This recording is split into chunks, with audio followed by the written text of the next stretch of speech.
Thank you very much indeed, Past President and Sergeant at Arms Clive. Welcome to this quarterly business meeting. First, I'll just cover the normal items of our agenda. I'd like to welcome our visitors. Clive, do we have any Rotarian visitors? Well, we have Gerhard Connect from the Kensington and Chelsea Club is with us again today. He's a regular visitor. We're pleased to see him. Welcome, Gerhard. Thank you very much. Do we have any non-Rotarian visitors on the screen? Not that I can see anybody. I haven't got very many people here at all today. No. Okay. We have visitors, Rotarian and non-Rotarian visitors in our room. So if I may, I would just ask our non-Rotarian visitors first if they would stand so that we can recognise them and welcome them to the Rotary Club of London.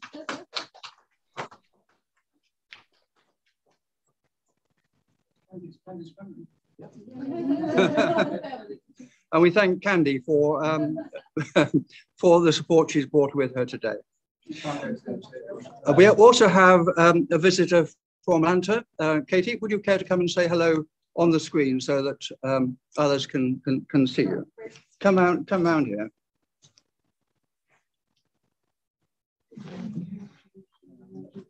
Hi, good afternoon. I'm Katie Whittlesey from the Rotary Club of Buckhead in Atlanta, but my husband and I just moved here from the area, so I guess we are Londoners now.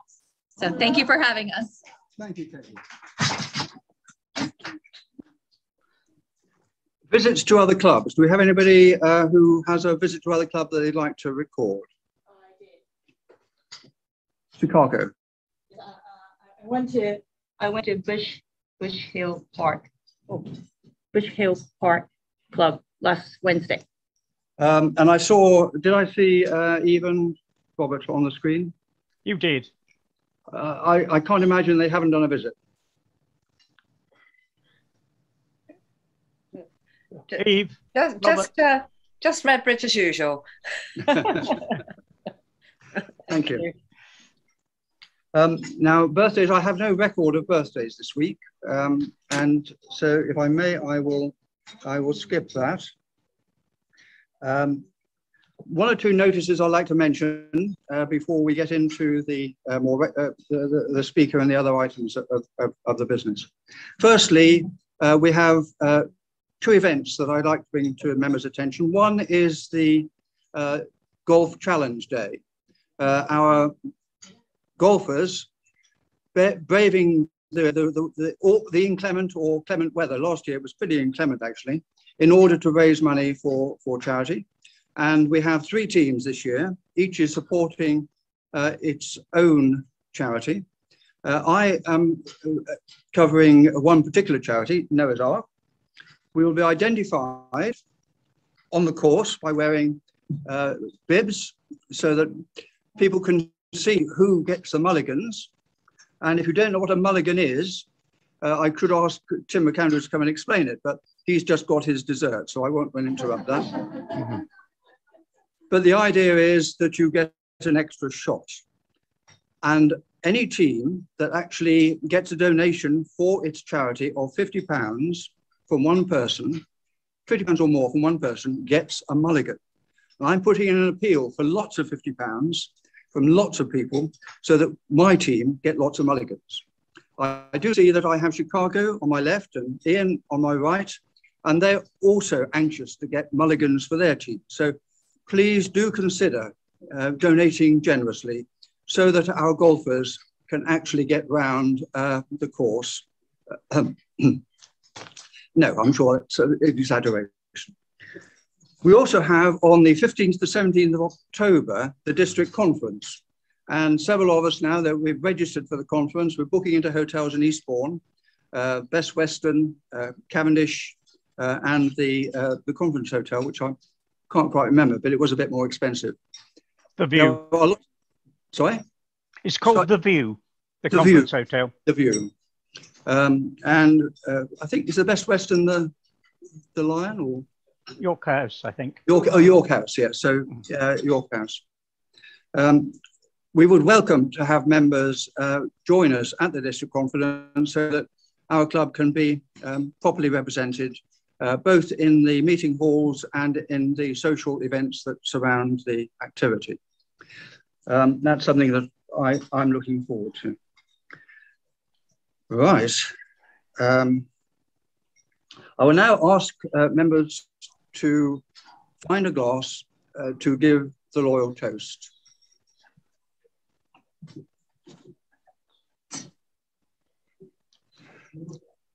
Members, the Queen. The Queen. The Queen.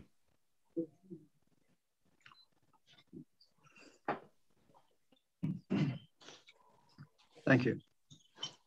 I now ask Clive if he would introduce our new member speaker. Yeah, thank you, President David. I am delighted that our new member, but not new to Rotary, Lynn Wong, is going to talk to us today for just about 10 minutes, telling us a little bit about herself and about her profession. Lynn was previously a member of the Rotary Club of Barnet and joined us at the beginning of this Rotary year. So Lynn, over to you. We look forward to hearing from you. If you'd like to unmute yourself, please. Thank you very much, Clive. Thank you, Mr. President, and thank you for the opportunity to share my life story with you. Fundamentally, I'm a management consultant by profession. I've spent most of my adult life as a consultant, working for in various type of works like strategy, transformation program, and also in general advisory type of consultancy, primarily in supply chain, finance, and technology. So currently, since the last year, since the pandemic started, and there's a short circuit to most of our working life, I've just decided to take a break and take it, less fast-paced jobs. So I've been concentrating on managing my own properties, which I've acquired or picked up over the years, and also working on short-term assignments. Other than that, I've been helping a friend trying to open a restaurant and looking after all the licenses and all the building controls and dealing with Barnet Council. I don't know if anybody have any kind of experience with council personnel, but it is a long process and is quite detailed. Also, since the pandemic, I've been an NHS responder. So that's what I'm doing currently. And I'm finding that really enjoying it, actually. So where do it all begin? As how do I arrive at this state? So I've been educated in Ireland, finished my secondary school in Ireland, and then I went to Trinity College in Ireland. So having finished my degree, I came over to UK and started as a management trainee in Debenhams, and in buying an operational part of the business. So I found that after 2 years, I found that wasn't really for me, and I like to do something more academic. So I went into a master degree, specializing in finance and technology, and from there on, I was springboard into consultancy. So I joined PwC, spent most of my formative years in PwC for 8 years, delivering across the global sites for FTSE 100 companies in Europe and USA, and traveling around, hardly in UK for all this time.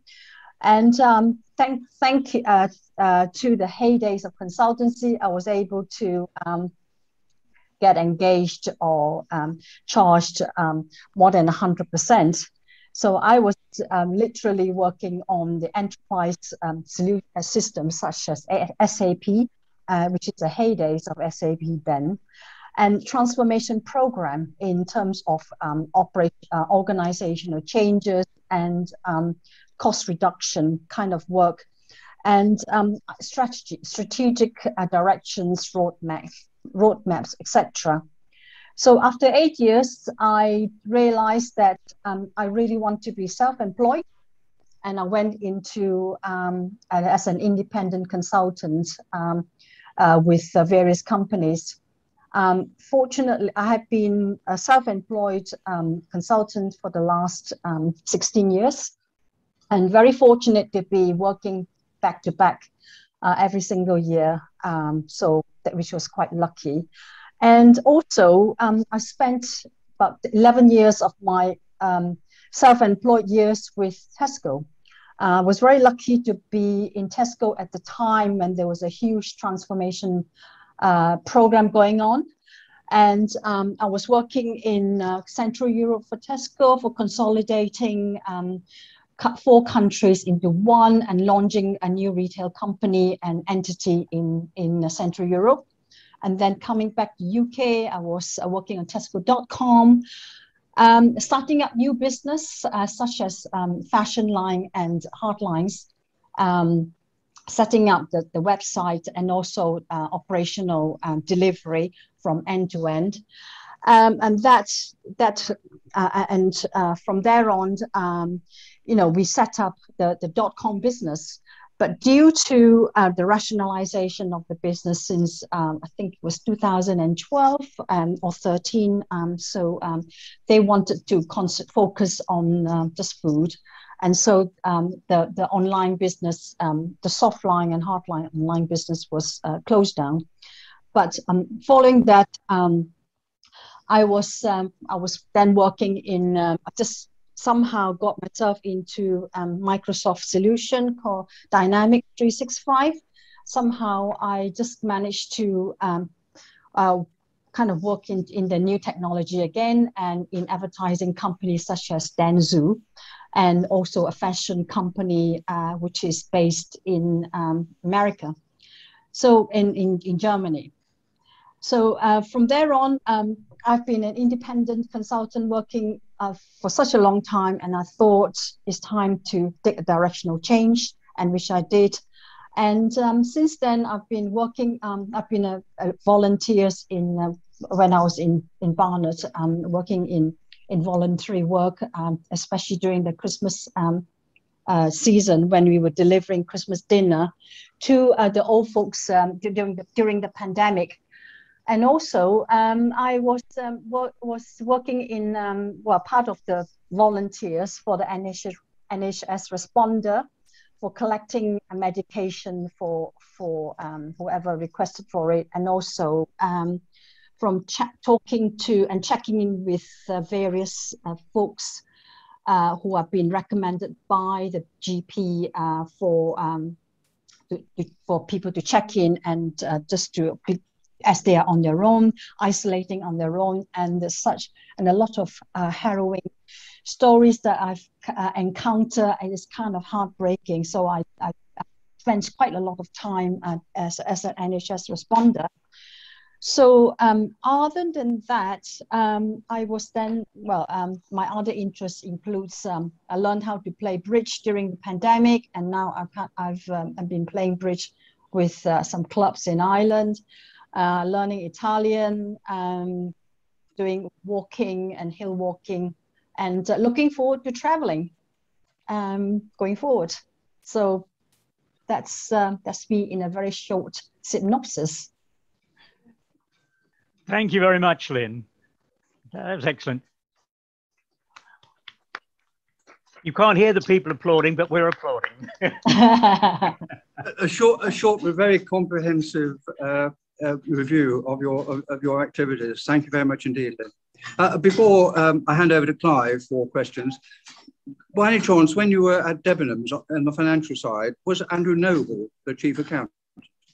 No, I don't think so. It was somebody else. I can't remember for the life of me. Sorry, David. He was no contact of mine.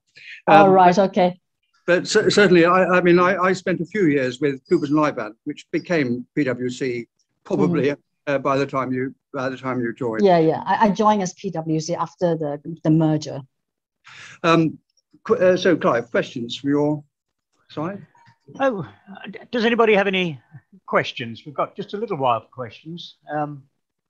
I don't see any at the moment. David. I don't think we were anticipating questions from Lynn for Lynn today. If anybody has, well, no, can't see anything pressing. I thought we might have had some questions from committee chairman, Clive, because with the quarterly business meeting coming next on the agenda, in Lynn's background, I can see several areas where I would hope that our committee chairman could take advantage, if you like, of that range of skills and of the work that Lynn is seeking to do. I don't think it will. Lynn has been working very much with the vocational committee and has been putting in quite a lot of time with that. I tell you, President David. I've been working with Colin on the skill audit. We're trying to find a direction in terms of, you know, what would suit at this moment in time and what we're trying to achieve at this moment in time. Obviously, I think it's quite an extensive scope.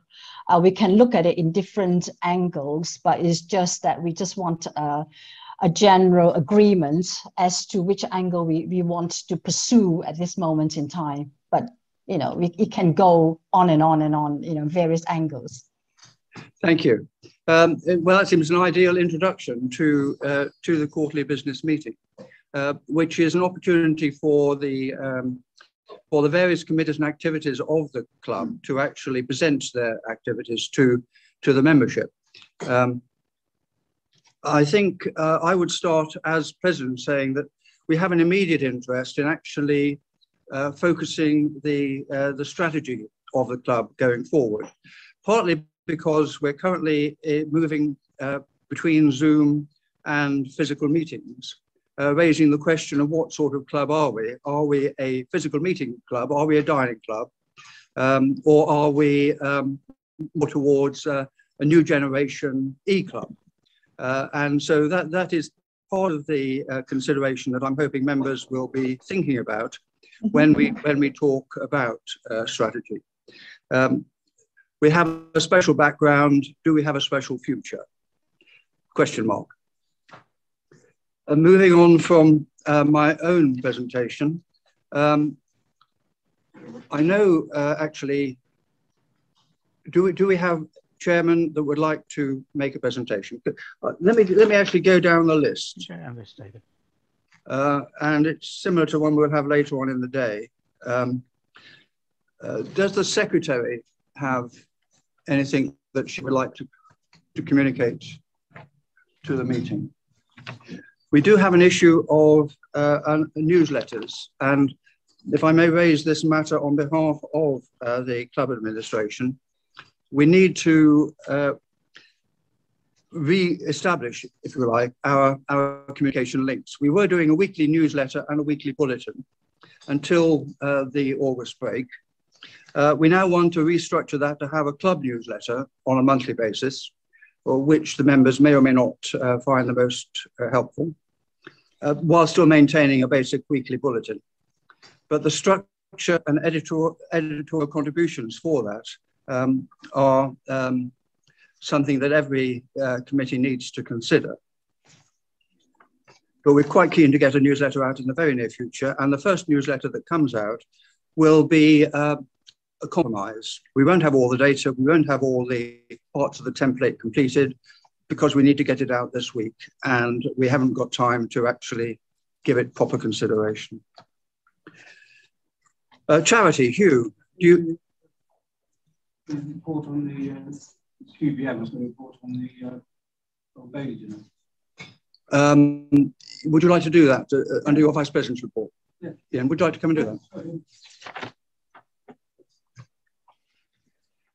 This is the Vice President's report on our Old Bailey function.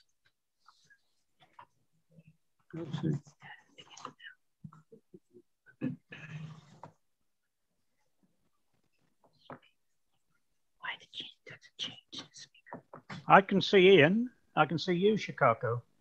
Now I can see Ian, yes? Yep. I mean, hello. Good afternoon, everybody. Mr. President, fellow Rotarians in the room and Rotarians on the screen.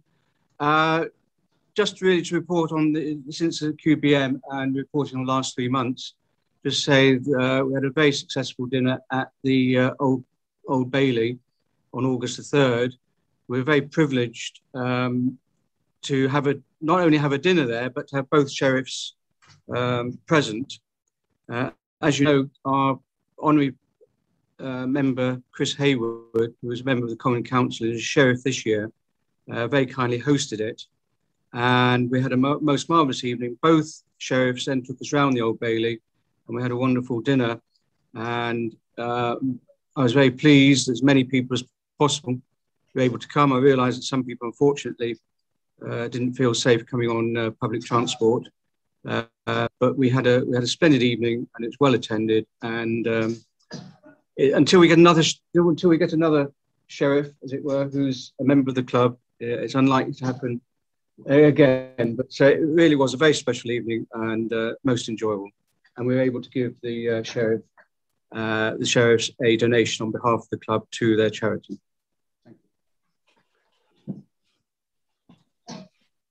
Perhaps on a similar theme, we're maintaining contacts with other city organisations, and I've been particularly in direct contact with the City Livery Club, which is a club of 1,000 members coming from all the livery companies and other organisations, for example, the Institute of Directors in the city.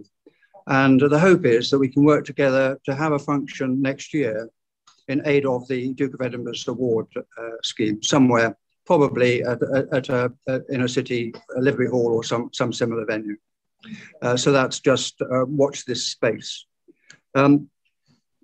Hugh, did you have anything to report under either the heading of treasurer or the heading and membership, perhaps, or the heading membership fees, that is, or the heading of charities? I would like to say, first of all, you all should have received the report and accounts, which have now been confirmed by the auditor for the year ended June 21. And I think they're set out in such detail that they're really self-explanatory. But if anyone has a question on them, I'm very pleased to answer it. But I would just like to add that despite the lockdown last year, that notwithstanding, our contribution to charities, to other causes, was probably one of the best for many years. In total, between what was distributed from the club and the charity trust was £62,968, and 34,000 of that was the UK, and 28 was to overseas. So these were very excellent contributions in that last year. And dealing with one aspect I'd like to deal with it, which comes very much under my wing as well, is our responsibility financially to the Chesterfield Hotel. Now, under our contract to the Chesterfield, we are obligated to pay them a minimum of 20 people attending lunch on Mondays. Now, when the lockdown was introduced in March last year, the Chesterfield Hotel very kindly waived that obligation and said under these circumstances they would not impose that.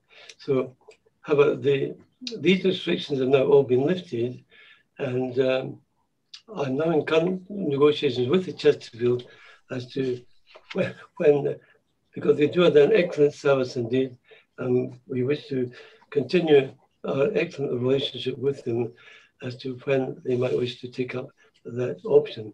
So I'd like to remind you all at the moment, please, if you will forgive me, that while you have the privilege of watching all these meetings on Zoom, do remember that for the shortfall of the 20, the club has an obligation to pay £26.50 per member in the shortfall.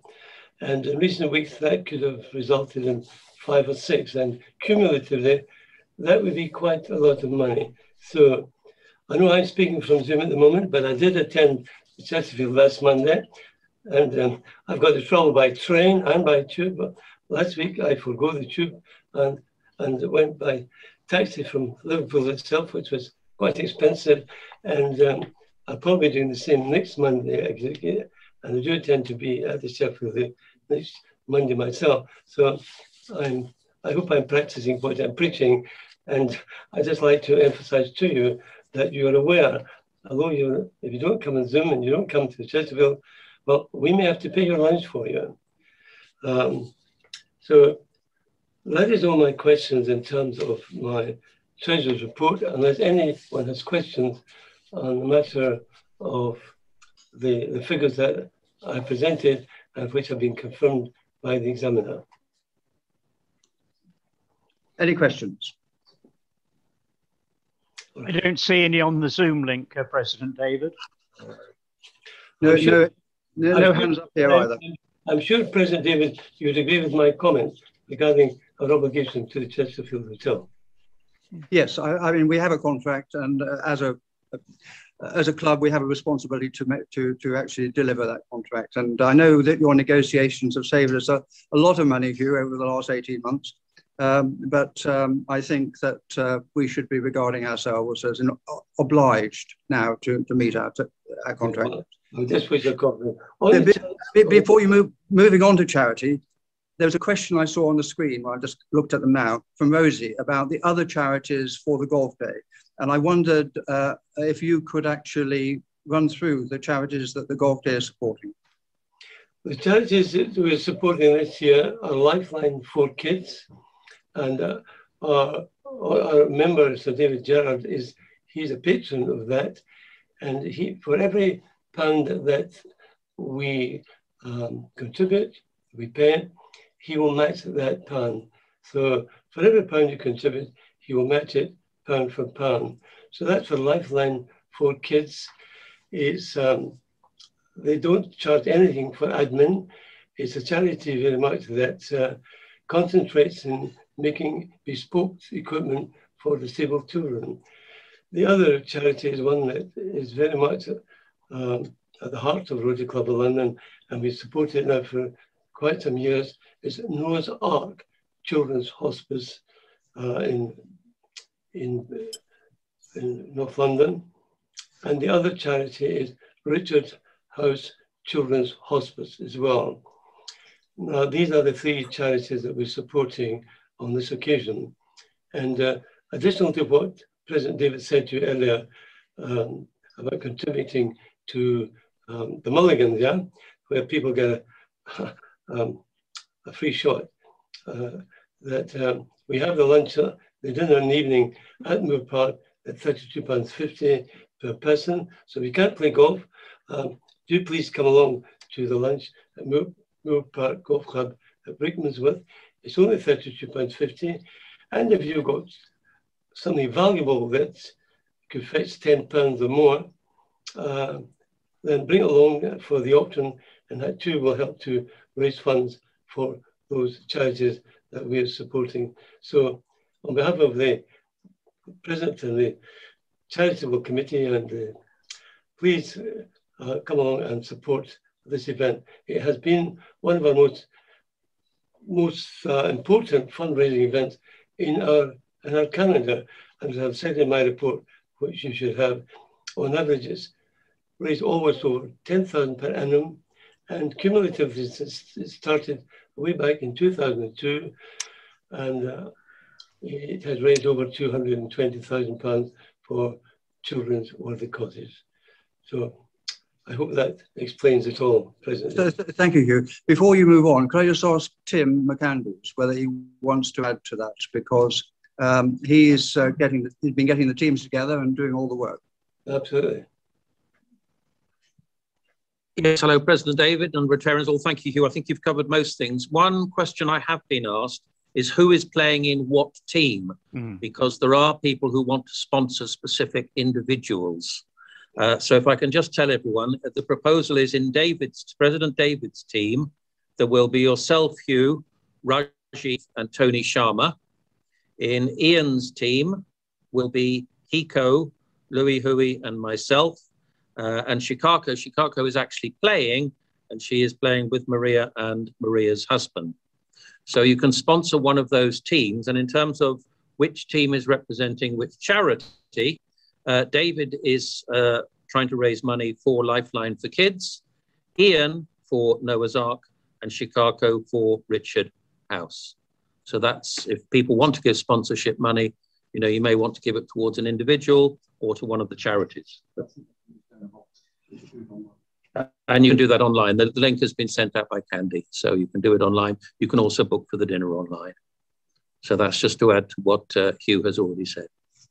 Thank you, President David. Sorry, Hugh, back to yourself. Oh, well, I can leave the Treasurer's report behind for the moment. And in terms of the charity committee, then I think you have covered that, David. The two immediate events pending are the annual Children's Golf Charity Day on the 22nd of September and the International Gala on the 6th of November. I'm organising that in conjunction with Doug Wills. We plan to meet with the East India Club next Monday to finalise the arrangements as far as they're concerned. But hopefully, as soon as we've got all the information together and all the data, we will send out a flyer with everything on it. Yeah. But in the meantime, please put that date in your diary, Saturday, the 6th of November, 2021. Thank you very much. Thank you. Thank you very much.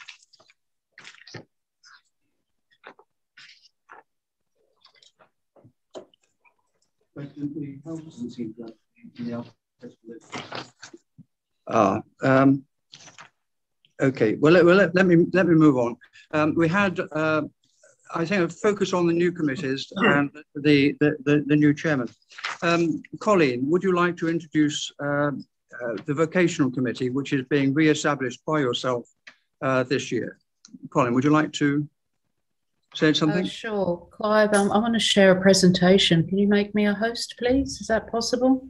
Thank you. I can let you share screen. Hang on. Oh, great. Yeah, thank you. Come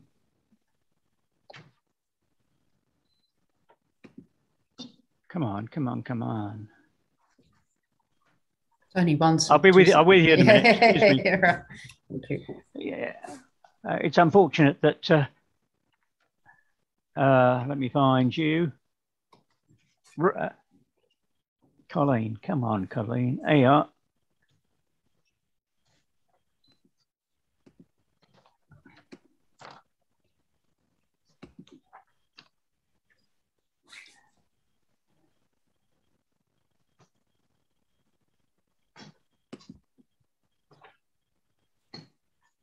It's not. Yep. No, yep. It's not. Oh, right. Happening. Okay. Great.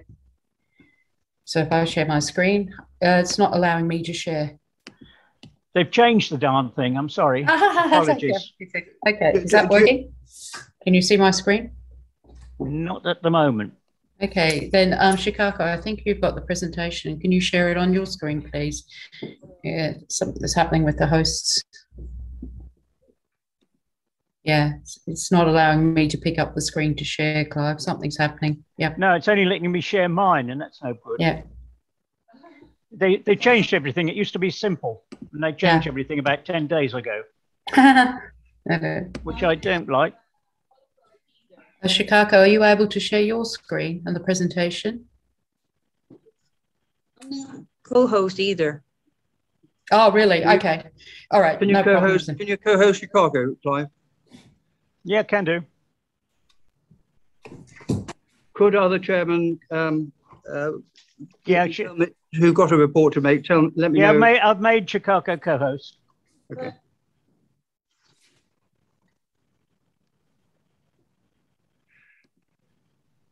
The problem with technology is constantly changing. Yeah, and they almost change it so it's less user-friendly. Don't ask me why. That's the definition of progress, Clive. Yeah. Thank you. Thank you, team, for that. Okay. I got it. That's fantastic. Great. Thank you. So, everybody, this is the report on behalf of the vocational team. Pardon me, I'm presenting it to you on behalf of that. May I just go to the next slide, please, Shikako? Thank you. Thank you. Perfect. Thank you. Okay, so very quickly for you, we are a new team, so we have to establish exactly what we are all about, what our goals are. We are a small team, 5 or 6 of us. We've got some observers from the executive offices. We are keeping it as a small team during this design phase so that we can get ideas out and build up our scope and our plan for the next few months. We'll be reporting back to the council in October on what our terms of reference are. Importantly, we've taken an activities-based approach by using examples of activities helping us frame what we think vocational should be doing or could be doing. As you can see there, which was alluded to by the fine work that Lynn's been doing, we need to actually understand the skill base within the club so we can focus where our skills and interests are to maximise the value that we can achieve. So we are looking to do that through an audit survey type thing. A knowledge hub, there is Rotarians and the Rotary Club of London are only the best if we know what's out there in Rotary, what Rotary is doing and what tools we've got to enable us to operate the best in our community. So we're building that knowledge hub and we're looking to share that with members back, and we'll have a plan on how that's going to happen over the next 6 months. And also from that's fine work being done by Honey, Mo and Anahita, and I think Clive's helping with that from a membership. And finally, the other exciting initiative that we've come across is Digital World. Everybody lives in a very digital world today, and it changes, as we've already seen, on a weekly basis. So we're putting a plan together to see how we can inform club members, but also build your skills to make that transition into the new ways of working in a model and living in a modern world. And we can assist with you, and that plan's evolving and looking very exciting. So earlier in this season, we called out for people who wanted to join. We will be holding off asking people to join further into the committee until we've gone back with our terms of reference to the council in October. But many thanks to the team for all the hard work that you're doing behind the scenes. You've done some really fantastic stuff and very innovative. Are there any questions? Any questions from the room? Can we take the share screen down and I can see if there's anybody? Thank you. Thank you, Chicago. Hugh, are you ask a question or are you just still unmuted from previously? I'm unmuted from the previous one. Oh, that's all right. Okay, thank you. Nobody else put your hand up or unmute yourself till you come up the list. No, I can't see anybody else. Thank you. So, Principal Colin, members who've got skills they've been hiding under their bushel, you're going to discover, and then be able to use those skills to help the community that the Rotary Club is serving. That's right, and also to define where we should be heading. So if a member wants to short circuit that, they can just tell Colleen what their skills are, and she won't have to wait for the results of the survey. I'm sure she'd love to know what we're all capable of helping her with. President David, one observation. I'm not an observer. I'm a member of the committee by virtue of the Constitution. Yes, we have a discussion about the nature of the committee, but the committee, if I may, I'll defer that to the council meeting. It's a fact. It's a fact. It's a fact. Yes, yes.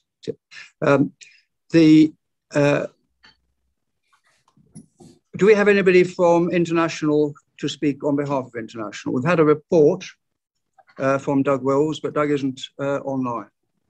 He's on holiday at the moment. Shame. Sorry, just jealous. Community. Anybody from, I mean, Stephanie's got a big agenda. She's having a meeting at the end of the month, 28th, I think it is, 27th, 28th of September. Oh, thank you, Colleen, and I hope to see you later. Communications. Do we have a report from communications, Candy? Or anything you'd like to say to the membership at large about communications? We have a lot to communicate. And I'm sure we're going to be doing it better shortly. So as P. David mentioned about our newsletter and the president message, we will change to monthly now. So we will still organize what is the new format. But we are very excited. Our first time golf event will have our first promotion in Facebook. So hopefully we will get some results, encourage more people to join. So we will regularly, if we got some event, get our council approval, we will promote it in our social media. Thank you. Clive, do you have anything from membership that you would like to communicate to members? Nothing to add to the report which has been circulated, detailing our two members who have joined us, new members joined us so far. Thank you. Thank you. Robert, do you have anything from district that you would like to focus our members' attention on? I've already mentioned the conference. Yes, you already mentioned the conference, and also you mentioned before the district sort of gathering. What I'm going to mention is about the situation in Afghanistan. I'm delighted to say that the Taliban minister has contacted them and had a meeting. They allowed vaccination for polio to carry on. And also, I'm sure they will do their best. So far, there has been 1 case ever since January this year, and the same thing in Pakistan. So hopefully it goes on as it is. The polio maybe sort of vaccination will be finished in a year or 2 years' time.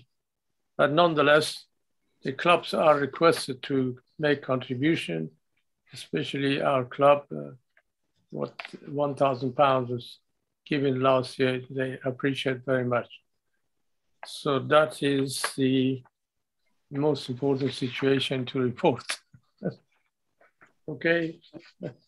Any new cases reported since your last report? No new cases, no. No new cases. So they may be there and we may not know because of the uncertainty on the borders, but we know of no new cases. Sorry, no, this is accurate figures, David. There's polio surveillance testing taking place as well. There have been no environmental samples in either Pakistan or Afghanistan, as well as just 1 case from each country.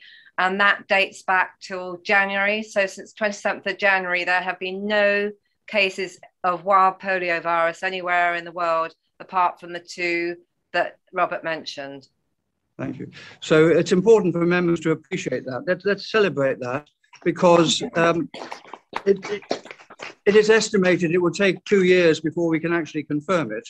And even then, you have to keep on making sure that the children don't get it. So you can't stop. And the Rotary will not stop. Of course. But Rotary will be transferring its skills to viruses such as COVID because of the skill base that they have. So Rotary International is looking to share its ability with the world in terms of immunisation. Yeah, it's already doing that, actually. So it's been doing that throughout the pandemic. That's what I'm saying. But that's what I'm saying. That is what I'm saying. Yeah, it is doing it and will be doing it, and it will develop the ability to do it because there's always the opportunity of getting other people to share with our skill base. I see Colleen has raised her hand. I don't know if you wish to say something, President David. Could I come back to Colleen if I just do the other report with the RNA first? It's a question about it's a question about the district conference. Oh, the district conference. Yeah, Sorry. Yeah. So I know Robert, you said you had to go. So yes, yeah. Robert, can you tell? I can't find it. Is any of the district conference going to be online if a person can't attend? Thanks. No, I doubt it very much there will be anything online. I've not seen anything coming from the district saying it's going to be online, unfortunately. Normally they do video presentations, so presumably those will be made available subsequently. But no. Okay. Thank you for that, Colleen. Does we have any other chairman present who would like to report their activities for the last 3 months?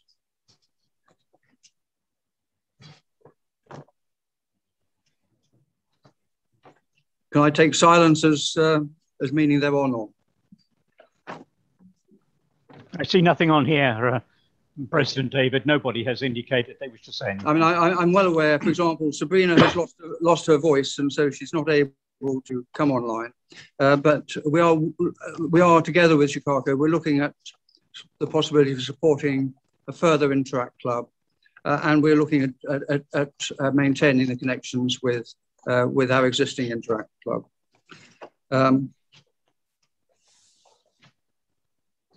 Sports, I'm sure that Maria would be the first to congratulate the winner of the Ladies Open. I think I'll be asking her to get her to come and speak at one of our events. So I'm not saying that she'll be able to succeed, but I'm hoping that we can actually raise the profile of sports within the club through our youthful membership. Any other matters under quarterly business meeting that people would like to raise? In which case, I will close the quarterly business meeting. Hope I do that formally. I did bring a mallet along to ask what to do about it. And ask for the next meeting, of course, is one at which I hope everybody will be present, the International Peace Day, where in particular my ambassador, Varsity Daniels, has been putting an enormous amount of work and getting a high level of speakers, all coordinated together with entertainment. The entertainment will start at 1 o'clock next week, and the speaking will start at 1:15. So those that are coming to the Chesterfield, and I gather there are going to be a fair number of you coming to the Chesterfield to actually participate in person at that event. I'm hoping to get an international group on every table so that we can consider what we're being told. That we will all be able to appreciate the work that's gone into the day. So please do come along to the Chesterfield, join in the day, celebrate the work that Varsity's done, celebrate International Peace Day, and let's hope that we can push our Rotary boundaries a little bit further towards promoting peace in the world. Which actually brings me to the last toast of the day, which is to Rotary and peace the world over. So please pick up a glass, join me, Rotary and peace. Peace the world over. And I'll close the meeting.